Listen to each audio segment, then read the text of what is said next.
Selamat datang di Nagita Dakuna Channel edisi kesehatan. Kali ini kita akan membahas tentang Burkitt limfoma.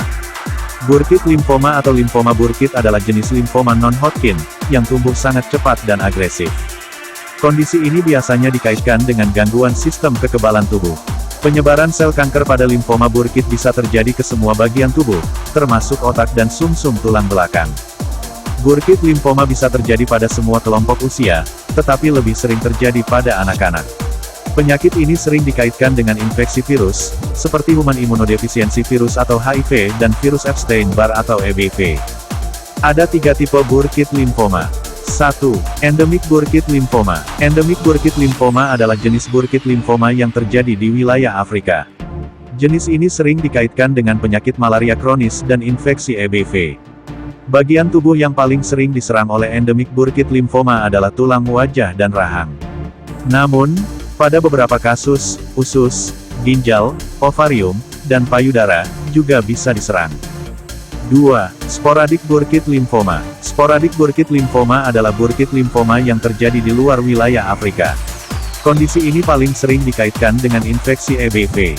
Bagian yang paling sering diserang Burkitt limfoma jenis ini adalah saluran pencernaan bagian bawah atau bagian akhir usus halus dan bagian awal usus besar.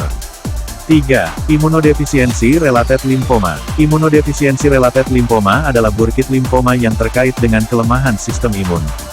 Kondisi ini sering dikaitkan dengan penggunaan obat imunosupresan atau kelainan bawaan. Gejala Burkitt limfoma. Gejala Burkitt limfoma berbeda-beda, tergantung pada jenisnya. Pada endemik Burkitt limfoma, tumor atau pembesaran kelenjar getah bening biasanya dimulai di area tulang wajah, rahang, dan menyebar ke sistem saraf pusat. Pada sporadik Burkitt limfoma dan immunodefficiency related lymphoma, tumor atau pembesaran kelenjar getah bening biasanya dimulai di usus, organ reproduksi atau seperti ovarium dan testis, lalu menyebar ke hati, limpa, dan sumsum tulang belakang. Selain itu, gejala lain yang bisa dialami oleh penderita Burkitt limfoma adalah rasa lelah yang tidak diketahui sebabnya, demam yang berkepanjangan, sering berkeringat di malam hari, nafsu makan turun, berat badan turun, pembengkakan perut.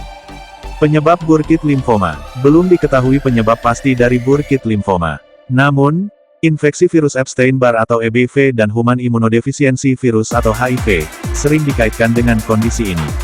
Selain itu, sejumlah faktor yang dapat meningkatkan risiko terjadinya Burkitt limfoma, antara lain kondisi yang melemahkan sistem kekebalan tubuh, seperti penyakit HIV atau AIDS, infeksi HTLV atau virus limfotropik sel T manusia, dan kemoterapi atau radioterapi, penyakit autoimun, seperti rheumatoid arthritis, lupus, atau penyakit celiak, penyakit lambung akibat infeksi Helicobacter pylori.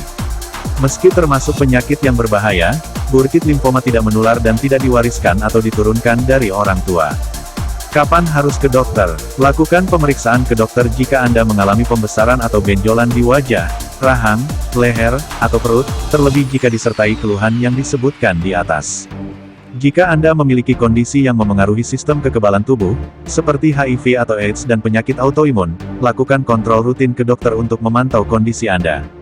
Diagnosis Burkitt limfoma. Dokter akan menanyakan keluhan dan gejala yang dialami oleh pasien.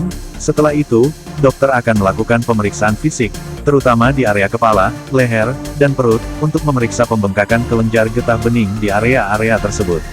Selanjutnya, untuk mendiagnosis Burkitt limfoma, dokter akan melakukan beberapa tes penunjang berikut. Biopsi, untuk mengambil sampel jaringan kelenjar getah bening. Sampel jaringan akan diperiksa di laboratorium guna mengetahui jenis sel yang tumbuh dan berkembang di kelenjar getah bening. Tes darah, untuk mengetahui jumlah sel-sel darah serta untuk menilai fungsi hati dan ginjal. Pemindaian dengan ronsen, CT scan, MRI, USG, dan PET scan, untuk melihat posisi, ukuran, dan penyebaran limfoma. Aspirasi sumsum tulang, untuk melihat penyebaran sel-sel kanker di sumsum tulang. Tes HIV, untuk mendeteksi infeksi HIV. Pemeriksaan dilakukan dengan tes antibodi, tes PCR, dan tes kombinasi antibodi-antigen. Pengobatan Burkitt limfoma. Setelah pasien dipastikan menderita Burkitt limfoma, dokter akan melakukan berbagai jenis pengobatan, seperti kemoterapi. Kemoterapi dilakukan dengan memberikan obat-obatan baik dengan cara disuntik maupun diminum untuk membunuh sel-sel kanker. Beberapa jenis obat yang bisa diberikan untuk mengatasi limfoma Burkitt adalah ciklofosfamid, doxorubicin, methotrexate, vincristine.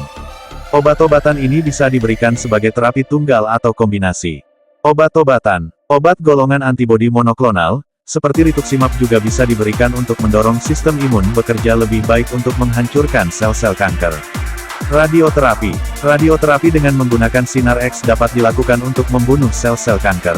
Transplantasi sumsum tulang, transplantasi sumsum tulang atau sel punca dilakukan untuk menggantikan jaringan sumsum tulang yang sudah rusak dengan jaringan yang sehat. Operasi. Dalam beberapa kasus burkitt limfoma, operasi mungkin diperlukan untuk mengangkat bagian usus yang tersumbat atau tumor yang pecah. Komplikasi burkitt limfoma yaitu obstruksi usus, sindrom tumor lisis, kemandulan, gangguan fungsi hati, penyebaran atau metastasis sel kanker ke organ dan bagian tubuh lain. Pencegahan burkitt limfoma. Burkitt limfoma tidak bisa dicegah.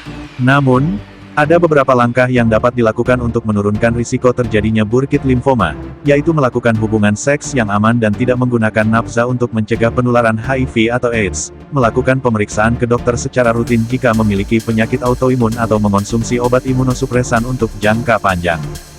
Salam sehat, sampai jumpa di video selanjutnya. Terima kasih.